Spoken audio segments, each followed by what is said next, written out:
while Tom Brady sits on a windowsill watching the rain fall. Gisele Bündchen is out doing her usual routine. Because of the big news, she's obviously getting more attention, which led to a question about her bag and sweater seen in this set of photos. The bag is definitely Nagiti's St. Bart's woven tote. It comes in different sizes. She uses it a lot. Gisele often wears her outfits over and over like a normal person, and I suspect this ties into her care for the environment. Rampant consumerism fuels the fashion industry, and it is extremely harmful to the environment. But my theory doesn't really hold water if we consider her current Zara campaign. Anyway, I don't know exactly her reason for doing anything, because I don't know her. But the sweater is Sweaty Betty. There's no picture of her in this outfit on Instagram, so here's a classic Gisele photo instead. Alexa Chung's style has been dissected for over a decade, part of a fashionable set of women like Jenna Lyons and Leandra Medine Cohen, who turned away from the bodycon self-tanner extensions of the early aughts and really reveled in eclectic homegrown style. They were more likely to wear a chunky loafer than a YSL peep-toe pump, and so many of the blinking you'll miss them trends on TikTok like cottage core, coastal grandma, mob wife, and before TikTok festival style, used to a whole genre, is about trying to manufacture an ounce of the lived-in style people like Alexa have. Does it help that she is pretty, thin, and can afford designer clothes? Yes. When looking at a piece of clothing on a celebrity or online shopping, the first thing I ask myself is this a great piece? Or does it look great on a thin body?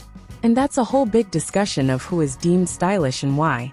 I bet the person who asked me about Alexa's duffel coat didn't want this tangent, but here we are.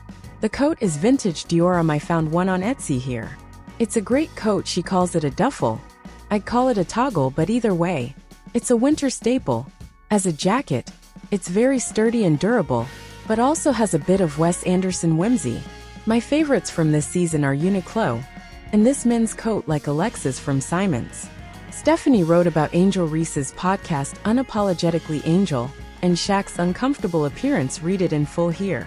On a much less serious note, I was asked about her dress in the photos, which a reader is trying to find for an important event.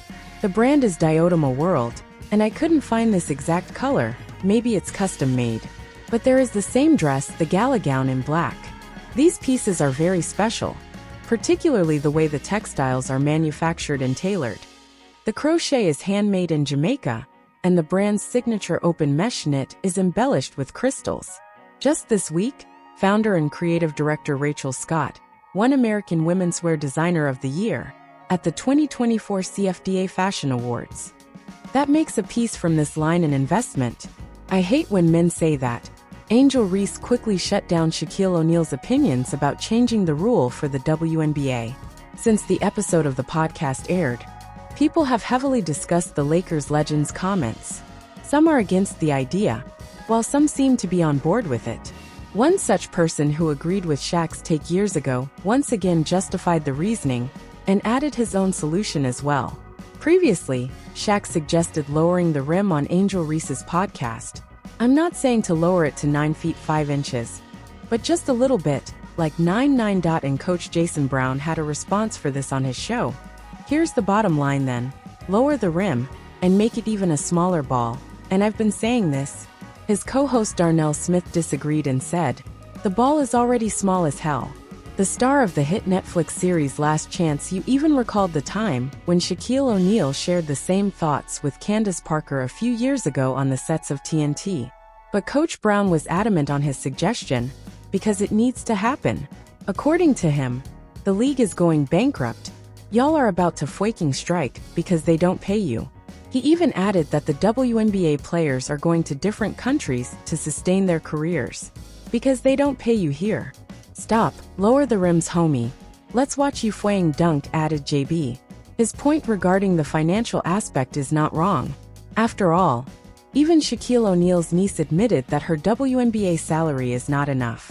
Angel Reese spoke, "I just hope you know the WNBA don't pay my bills at all.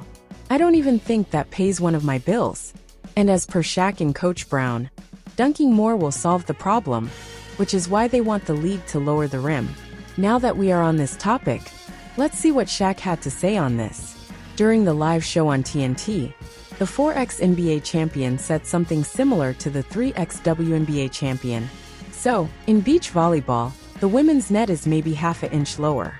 You think if we just lowered the rim, so y'all can dunk like we dunk, that would give y'all more oomph than you already have? Just like Angel Reese quickly shut down the debate, even Parker did the same. She opined in O. The two-time WNBA MVP said that dunks would become part of the game without lowering the rim. But according to reports from the Sports Business Journal, WNBA has 38 dunks in history, with Brittany Griner leading the charge with 27 alone.